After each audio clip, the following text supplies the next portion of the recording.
Matthew and Crystal Williams are high school sweethearts who recently got married. Matthew is a motivational speaker and a former Special Olympics athlete. Matthew also had a role as a Special Olympics International Sergeant Shriver Global Messenger and was also a member of the Special Olympics International Board of Directors. Crystal has Kabuki syndrome and is an aspiring author. You can find her writings at crystalmwilliams.com. I'm excited that I get to talk to Crystal and Matthew about their marriage, their different diagnoses, and their lives, as well as their roles in the Special Olympics. Thank you for being here today. So my first few questions are for Matthew. When did you know that sports would play a major role in your life? I think for me, sports had always played a role. I think my parents really got me involved in sports at an early age. My dad had played hockey all his life, so really got me in at a young age to have that experience and be a part of a team. And so I think from an early age, I always grew and had a passion. But I think when I joined Special Olympics at an earlier age, I realized how critical and how important it was in my life. And during that time when I didn't have sports and was involved in it, I really realized how much I missed it. Okay, yeah. So when you were diagnosed with epilepsy, when were you diagnosed, and does it hinder your athletic performance? So I was born with epilepsy. My parents were informed after I was born that I had epilepsy. So I had grown up with it for my life for about 9 years till I had the operation. It would hinder me that I needed more supervisions, because with epilepsy, you're not always sure when you might have one. And I was struggling with 4 different types of seizures, varied from very minor to more serious, where I could be admitted to go to the hospital. So sports, I did have to be careful. I wasn't allowed to have any contact sports just because of the risk involved. So I think it would hinder me, and that I wouldn't be able to play sports, that was a risk. And I think for me, how it hindered performance is that I was, due to the cognitive and the challenges with that, I was often behind my peers. So things that they could pick up at a fairly quick pace might take me 2 or 3 times to get it, whereas so that I think was what hindered my performance and often led to a lot of frustration, just not being able to keep up with my peers and compete at the same level they were at. Yeah. And so what kind of operation did you have, if you don't mind me asking? Yeah, so I had my brain surgery. The primary area they were operating was on the temporal lobe. And during surgery, they woke me up, which I guess is common, just to see your brain activity. And when they woke me up, I had a seizure on the operating table, and they realized I had a cyst in the back of my brain. That was also contributing to me having seizures that they hadn't noticed before. So thankfully, they were able to operate on that as well and catch that. So thankfully, I've been seizure free since that. And I don't think if they would have noticed that it would have been as successful, or I think I still would have them today. So yeah, primarily it was the temporal lobe, but they didn't notice that after the fact. So I had 2 parts of my brain that were operated on, and the surgical scar I have sort of is an H. So it sort of goes on the line right here and then goes to the back, which I still have. If my hair's cut short, it's quite noticeable, but yeah. Oh, wow. That's incredible that they were able to find that. Yes. Do you feel like there's a stigma around having seizures? I think over the years there's been it's become more common. So I think there's been more education and more of an understanding. But I think anyone with epilepsy or any kind of disability, there is a stigma. I think there is a perception of what people think you are capable of. So I would agree that there is a stigma attached to it. So I think it is really important that, you got to share those success stories and show people that are out there doing really need things and can show that even though they have that condition, they're still able to go out and contribute to society and do a lot of things that people maybe wouldn't think that they're capable of. Absolutely. And so speaking of that, in your TED Talk, Special Olympics, Let Me Be Myself, a Champion, you talk about how sports have had the power to change lives. How have sports changed your life? I think for me, sports changed my life. And I think specifically when I got in Special Olympics was it really changed me to be comfortable in who I was.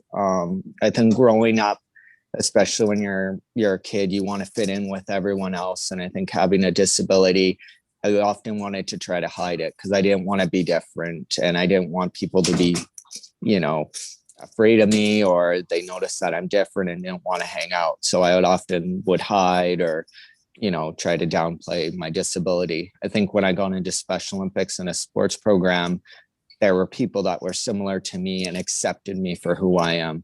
So I think when I got into Special Olympics sports, I think it really changed my mindset and showed that even though I have a disability, I have many abilities, and that people are going to accept me for who I am. And that helps me accept, myself. So I really feel that Special Olympics and being involved in sports changed my life and made me accept the person that I am and accept having a disability. That's beautiful. And what would you recommend to people, or youth and children who are really kind of struggling with that acceptance? I think what I would encourage people is, like, I was able to find a program or a community that helped me realize to accept who I was and be around people that accept you for who you are. I think whether you have a disability or not, I think we always struggle with trying to fit in and accepting who we are. And sometimes we don't want to be different, but I think being different can be a good thing. It doesn't have to be a bad thing. So I think if you can find people that accept you for who you are and make you feel good about yourself, I think that's what I would encourage people. And whether that's, finding it with family, friends, or an organization like I found through Special Olympics, I think that's the best way to help people with that challenge. Yeah, and I would argue being different is always a good thing. Yes, absolutely. It really is. And so, in your opinion, how has speaking about your intellectual difference made an impact in how society often negatively views, places boundaries on those with intellectual differences? I think it's really helped. I think people be more inclusive of people with disabilities, and I think it's really helped to, as I said, change the perception.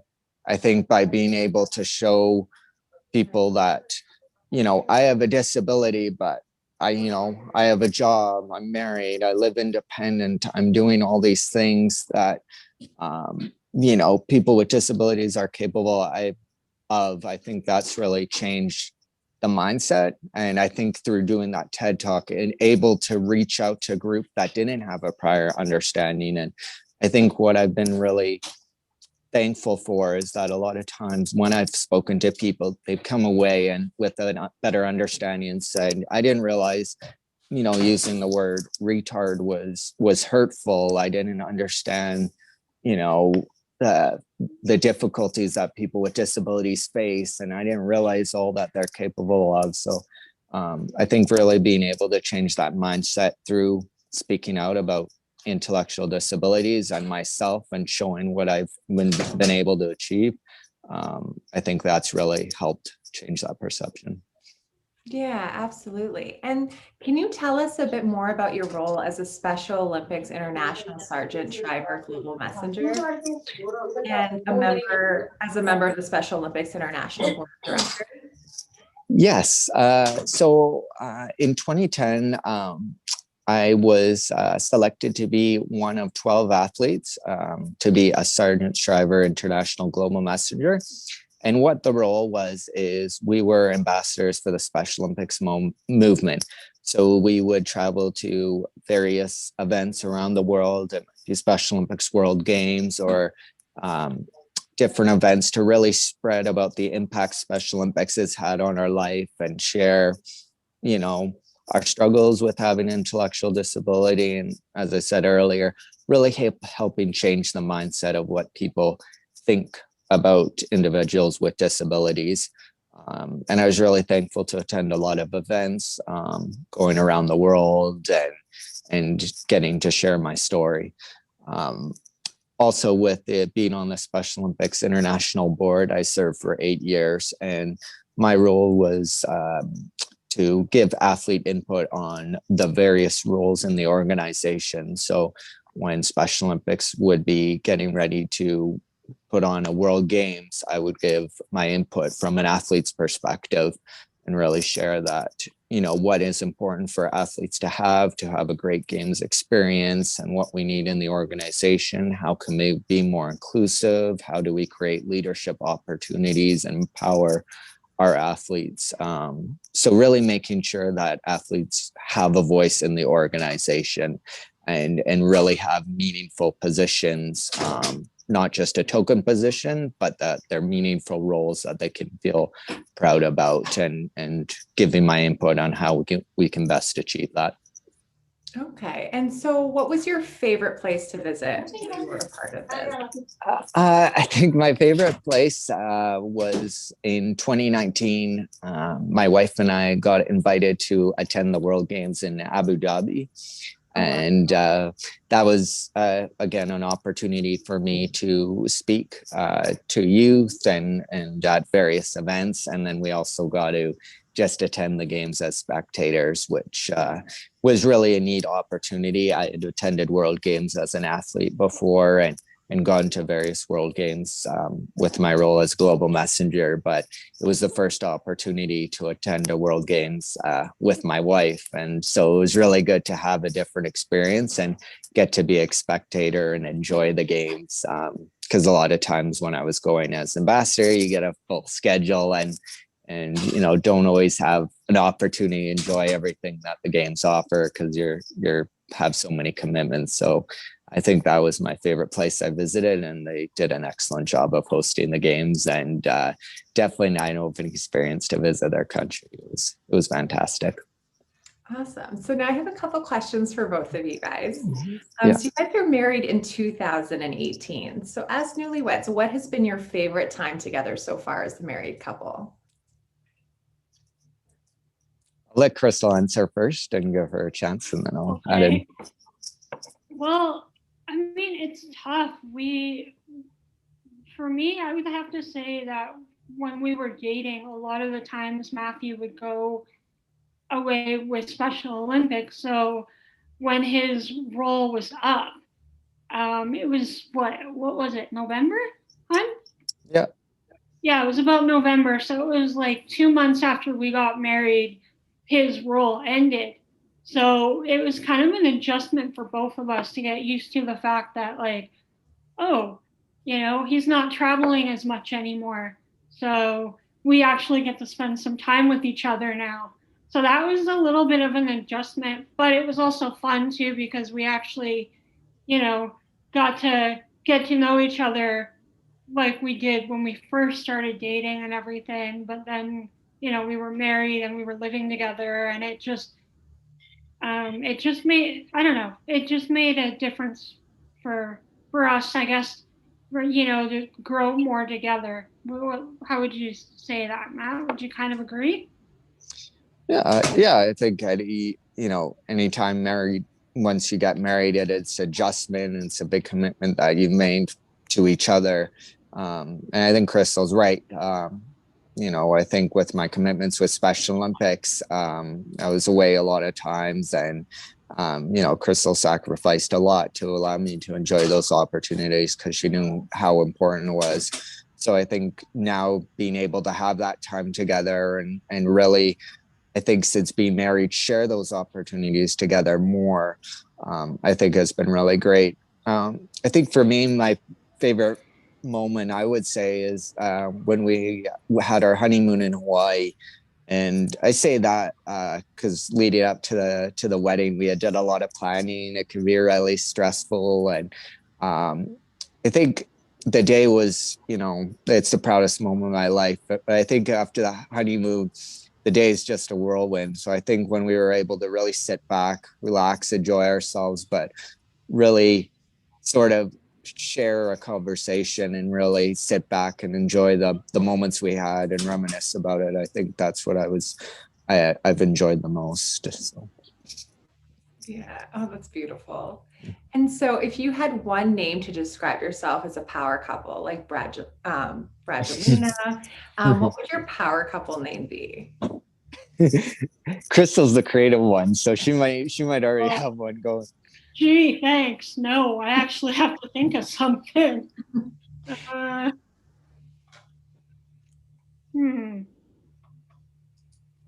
I don't know. I would have to say that you and I we seem to do really well, much better together. Hey,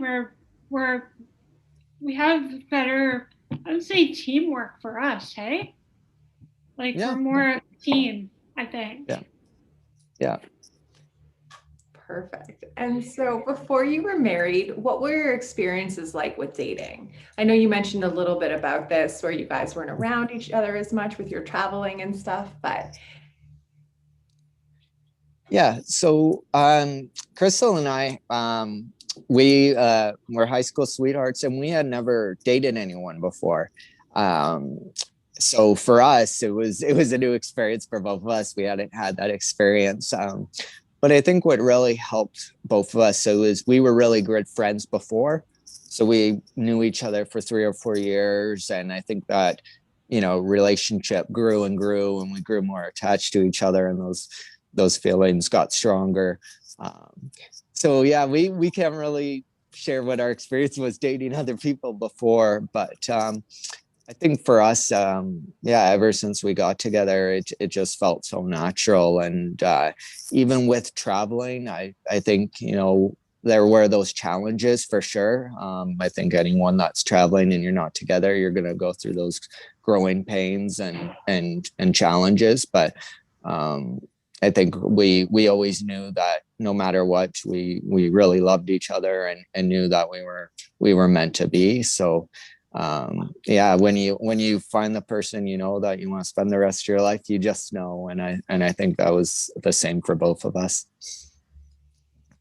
Oh, that's really I would have to agree with Matt on that, but also I found too there was a few things in our relationship where we really had to work.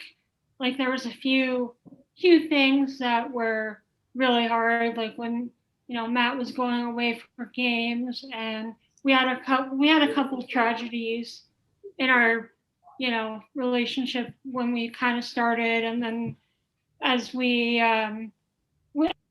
got to know each other and became really good friends, and then when we were dating, and things happened that weren't great, we were able to really hold each other tighter, I guess you could say. Like we were able to be with each other when we needed each other at the most, like painful times, and we could lean on each other. But more importantly, what I always say to people is that for Matthew and I, the reason why we do so well together as a couple is the fact that, yes, we have our differences, but what makes it so special for us is our strengths are both different, and our weaknesses are both different. So whenever I'm struggling with something, Matt's strengths come out, or vice versa. So we're able to be there whenever we need each other the most. And it really helps when we travel together too, because Matt's really good when it comes to navigating around an airport, whereas I'm good with things that everyday things at home here, where Matt more. What, wouldn't you say that, Matt?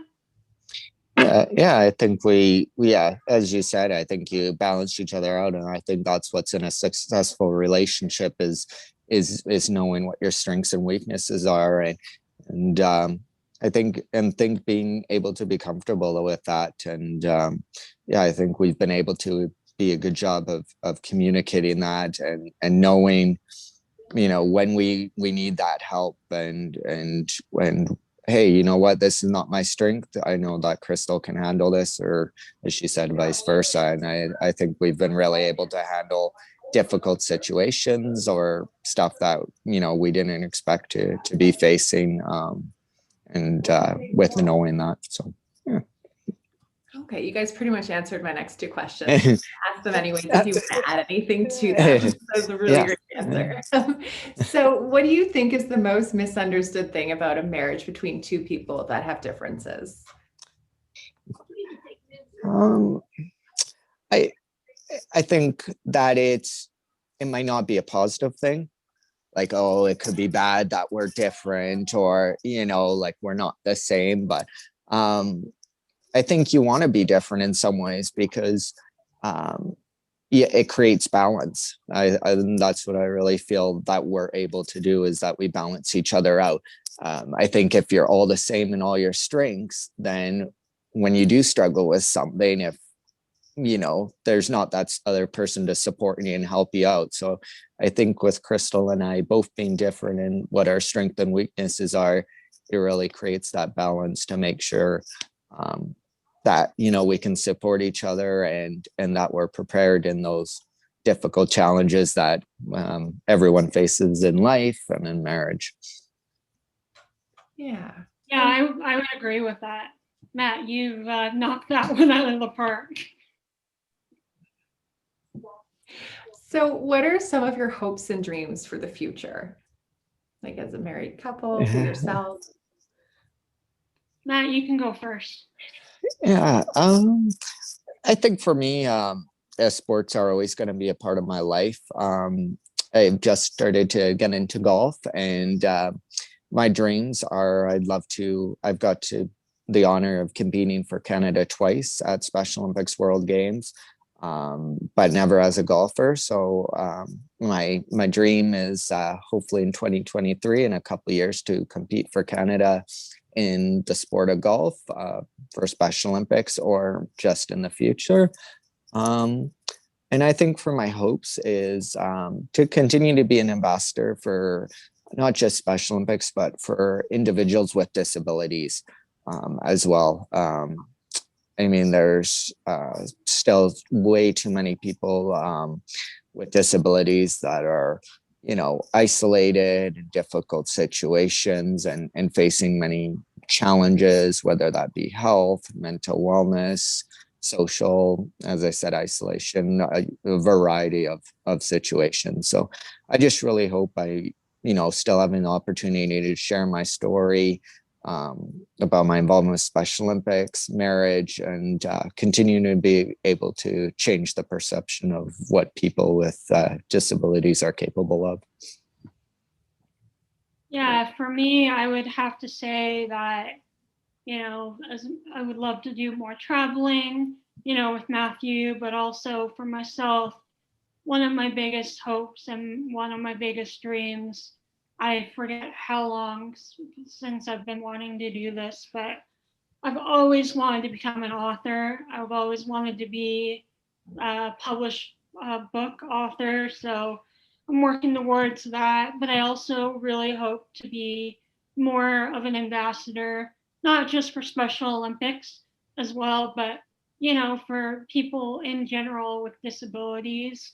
One of my big things that I'm really passionate about is where I horseback ride, is a place that allows people with special needs to ride and really struggle with,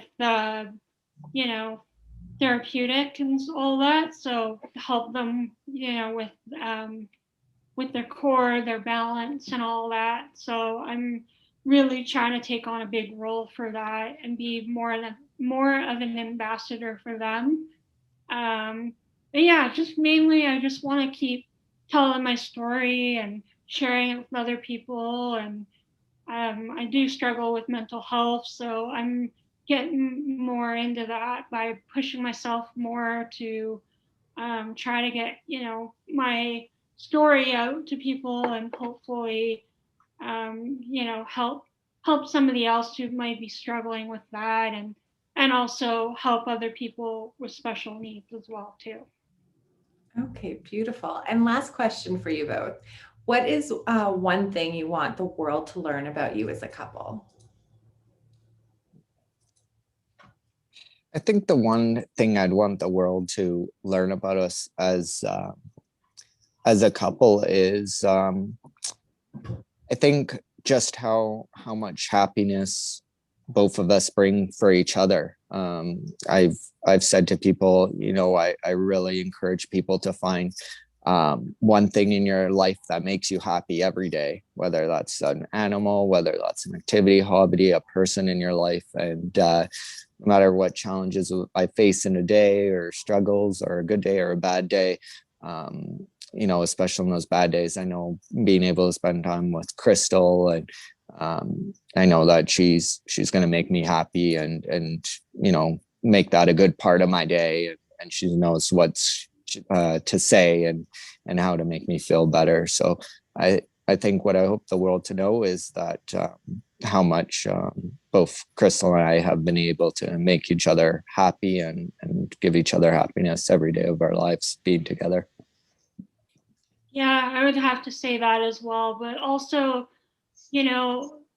for anybody that might be like us who have a disability, never say never. Like both Matthew and I, when we were growing up, we both were thinking, we're never going to find somebody to fill our that, spot in our life. We're never going to get married and find that special somebody. Like, just never say never. Yeah, it might not happen right away.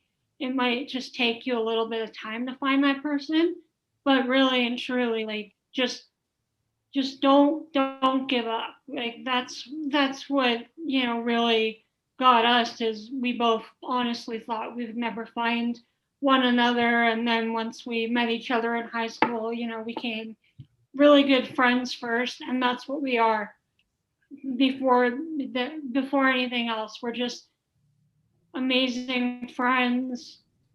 And of course, yeah, we're husband and wife, and we love each other more than anything. But like I said, more importantly, we just don't want people to think that, it's not possible for them.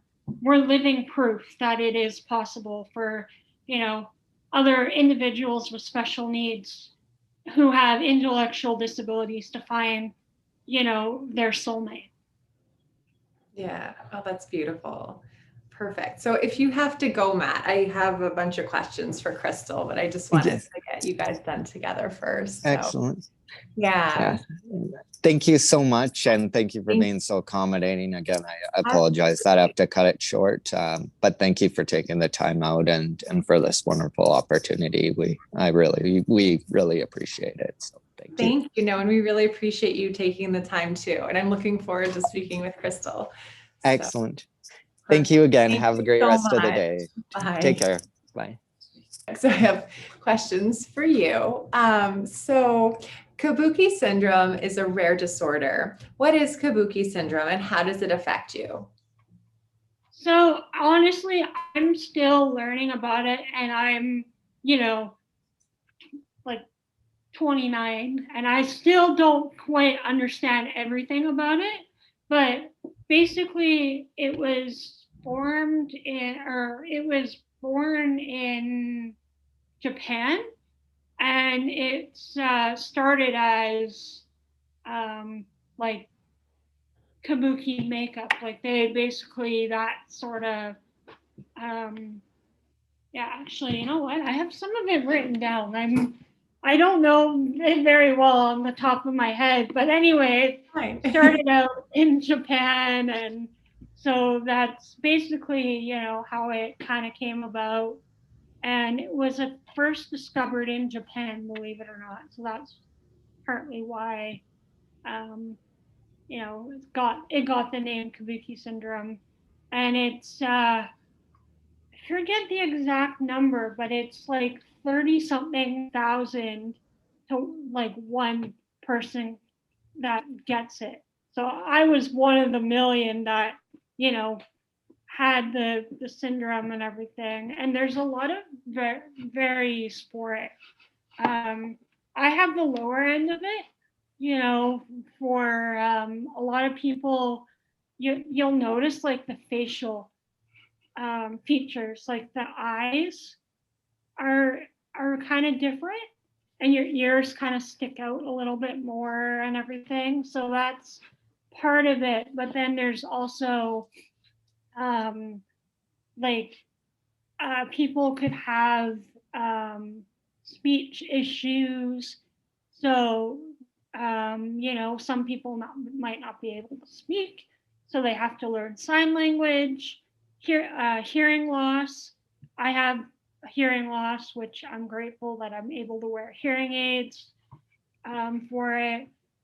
Some people have a heart condition. I'm very lucky I don't have a heart condition.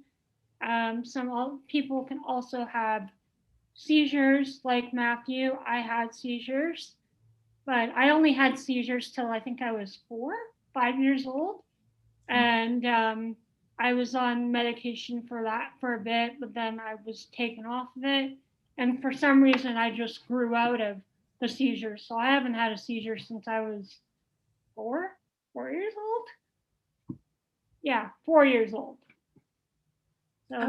there's quite a bit to it. Like there's a huge list. Like those are the things that I can name off the top of my head. I can't remember all of it. So hopefully that answers what you Yeah. needed. Yeah, no, it does. It sounds like a very complicated syndrome, right? And especially if it affects everybody in a different way. So like mostly for you, it affects your hearing and then the seizures, correct? Like, Yeah, so I had seizures, like I said, from birth till like I was 4 years old. I discovered that, or no, my parents discovered that when I think I was 3 weeks old, that I wasn't able to hear. Oh, So then, yeah, they put hearing aids in my ears, and apparently it improved my hearing. And so that was amazing because they thought, you know, I might be deaf. And they put me in sign language training just because they thought, you know, I might not be able to speak. But with the hearing aids, it made a huge difference. And my hearing hasn't really changed since then. So it's been pretty similar. I have a moderate severe hearing loss, so I can hear pretty well, you know, what people are saying. The only things that I really struggle with is like really quiet noises. So like if I take my hearing aids out, I can't hear, you know, a really tiny quiet noise or whatever. So, and also for me too, I find um, when I'm talking to people, I don't mean to be rude to them, but what I do is I don't look at your like eyes when I'm talking to you. I usually look down at your mouth because I can still lip read. So whenever I'm talking, yeah, so whenever I'm talking to somebody, I'm always focused on their lips so that when they're talking to me, I can completely understand what they're saying, yeah. which makes a big difference.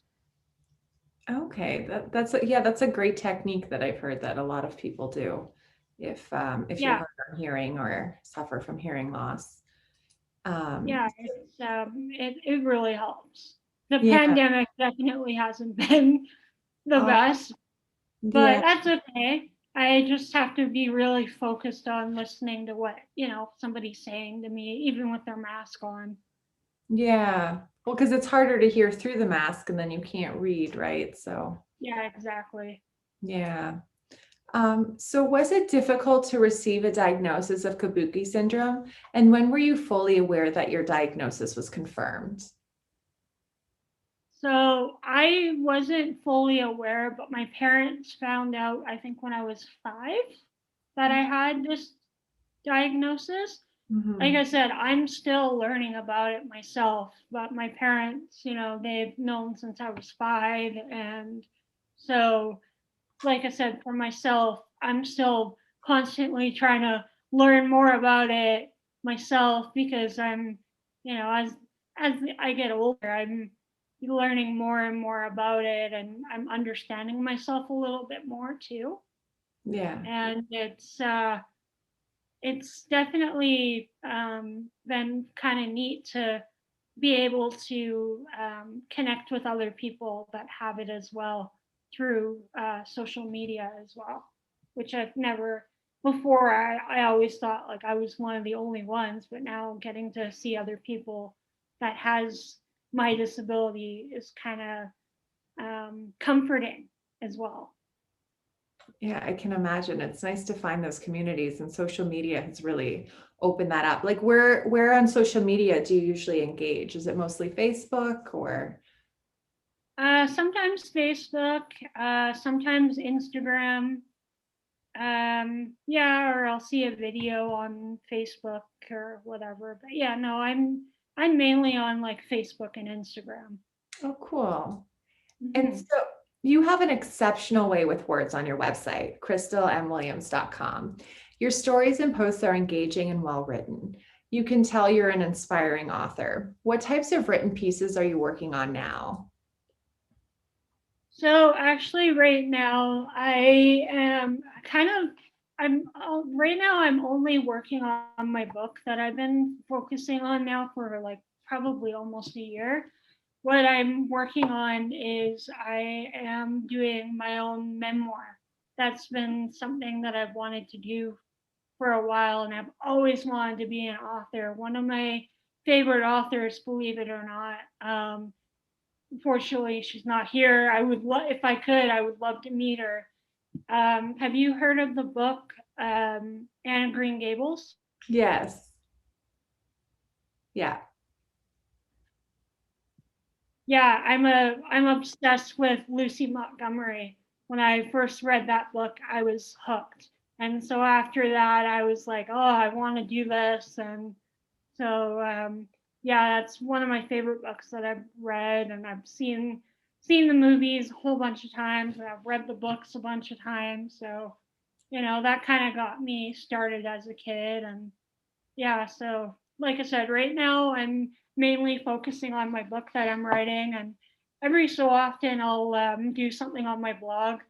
I like to try to keep up with whatever's going on. Like in January here, we do what's called Bell Let's Talk Day. So anybody that suffers with a mental illness will, you know, Bell will every dollar or text message or whatever will go to Bell Let's Talk, the organization for mental health. And so whenever that comes along, I try to, write a post about that. Or in March for Special Olympics, what they have is what's used to be called spread the word to end the word, and Mhm. now they changed it to spread the word for inclusion. So I write about that as well, just to make sure people that are not involved with Special Olympics understand what's so important about that too. Yeah, and I'm familiar with Bell. So, like for anybody watching, like Bell is a communications like cell phone provider and things like that, and they have a specific day that focuses on mental health awareness, which is so important. And that's yeah, I have I know quite a few people who participate in it, so that's nice. It's so important. And so, kind of speaking of that, you speak of a tough time in relation to your mental health when you did not feel like you were worth being here in your blog post, Living with Kabuki Syndrome. What got you through that difficult time? And what helps you today when you're feeling down? So what really helps me is being able to be like near my family and my friends. And one thing that has made a huge difference is when Matt and I moved in with each other before we got married back in 2017, is we were talking about getting a pet.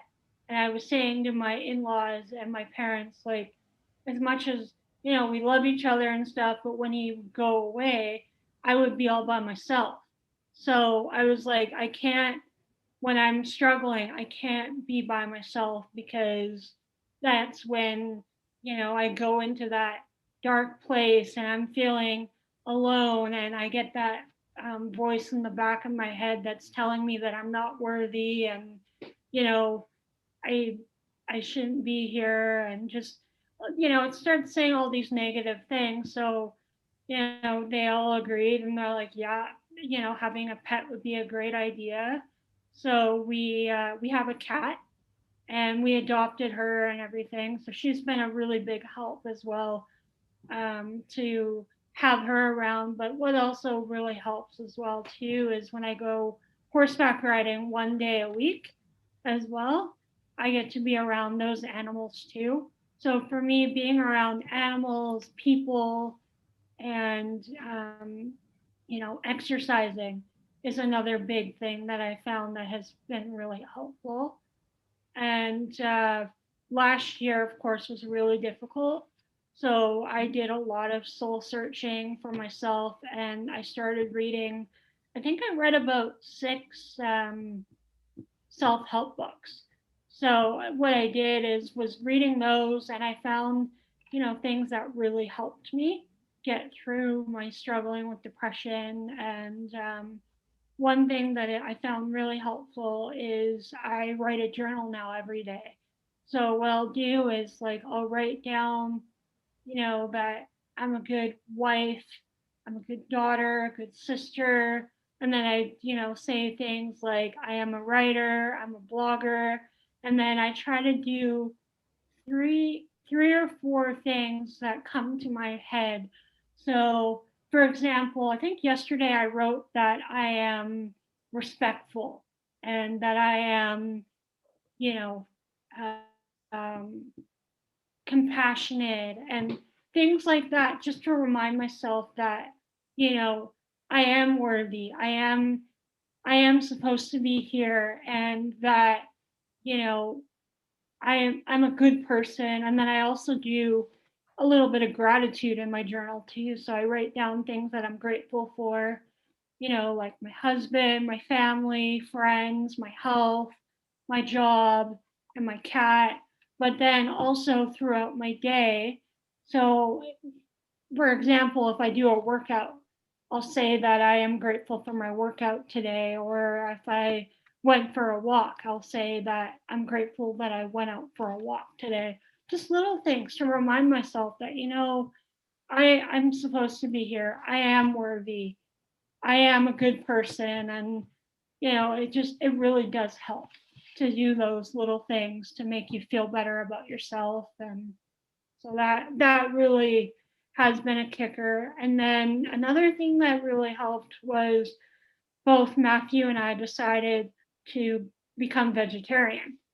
And so I never thought that changing my diet would be a big open, um, like, open my eyes and everything. And it made a huge difference.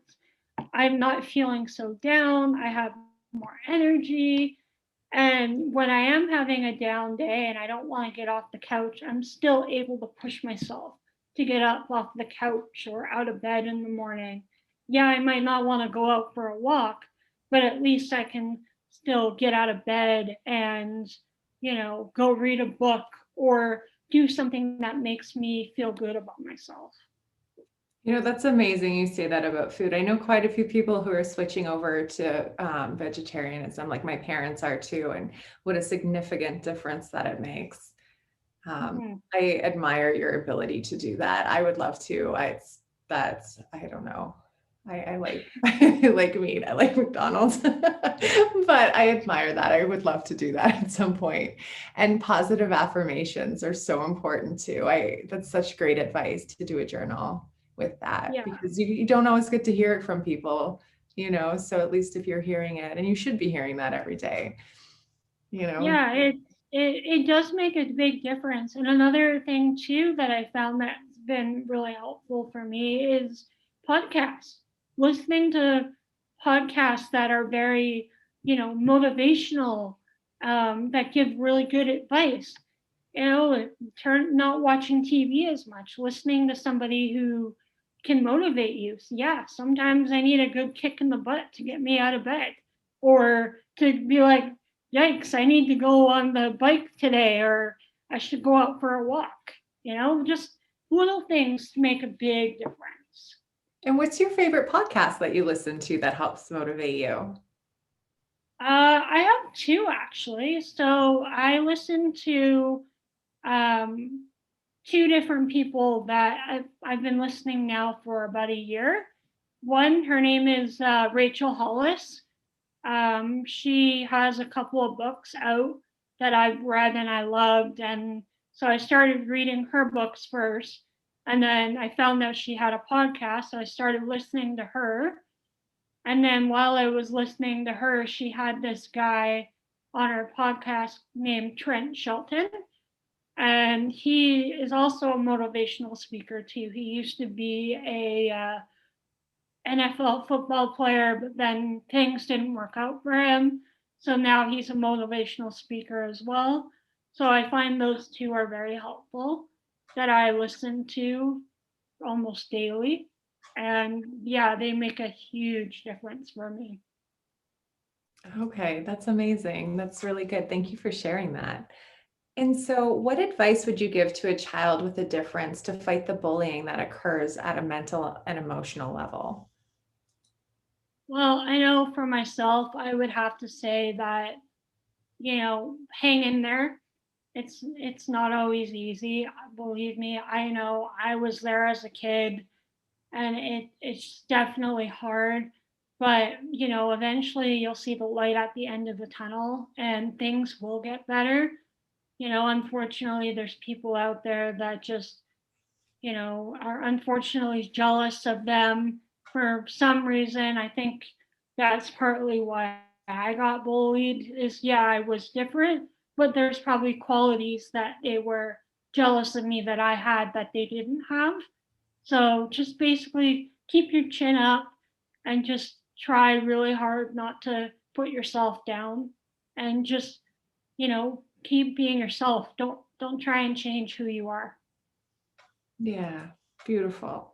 And so, your website states that you like to travel. What has been one of your favorite places that you've traveled to? Are there any unique places that you and Matthew have traveled to together for the Special Olympics?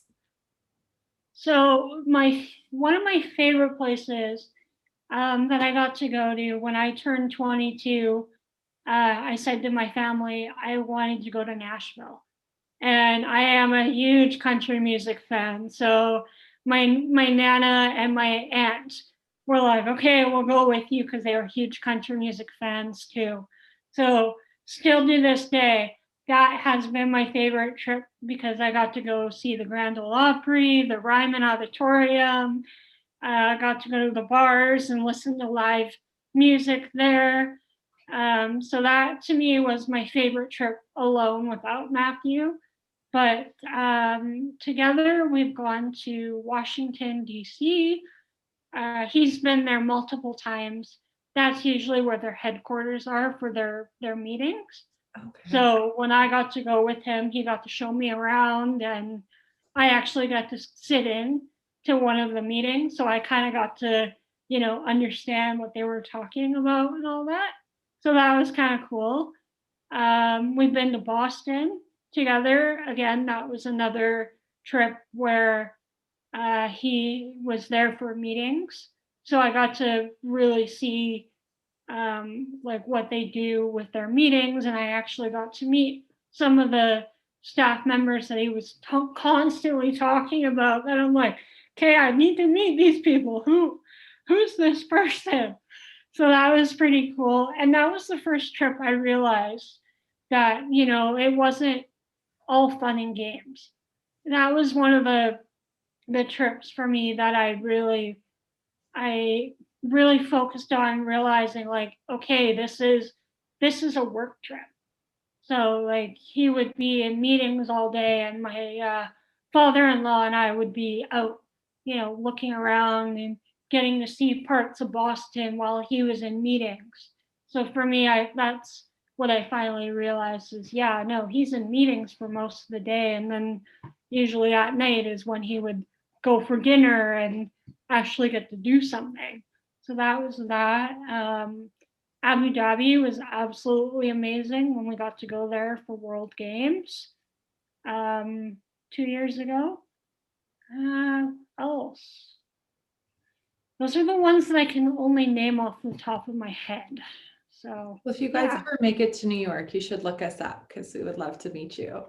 Oh, absolutely. Matt's been in New York and I'm jealous. I want to go there so bad. Yeah, it's amazing. I live on Long Island, but it's nice. I miss the mountains though, I'm not gonna lie. Yeah, I'm sure you do. Yeah, but definitely. So that's all the questions I have. Is there any like final advice or anything else you'd like to add? Well, honestly, I can just say that, for anybody who has a disability or who may be different, I want them just to remember that, yeah, you're different. You may look different on the outside or you might be different in the inside, but just remember that there's a reason for it. Like you were put on this earth for a reason. Yeah, it took me a very long time to realize that. And we're all different in many ways, and just you may look different on the outside, but don't feel bad about it. Like, just try to embrace who you are. That would be my biggest takeaway. And it might surprise you. Like, I honestly, for the longest time, I had a really hard time with realizing, my what I wanted to do, and for myself, wanting to become a writer and blogging and being able to have, creative writing as an outlet for myself has been so helpful. So for me, I would say, for anybody who's different, try to just, embrace who you are and don't stop doing the things that you love. If it's something that you're really passionate about, just keep going, and it might be something that changes your life for the better. Yeah, that is very well said, and I 100% agree. It's hard to get through that adolescent stage, especially when you're surrounded by people who just don't understand and like to put others down.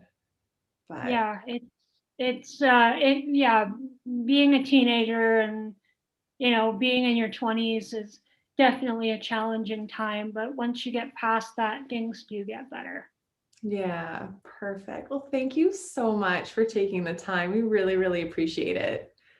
Oh, absolutely. No, thank you. I was just shocked that I got a message, and whatever I can do to share my story with others, absolutely. Yeah, and it's a great story, definitely worth sharing, and I think it'll really help inspire others.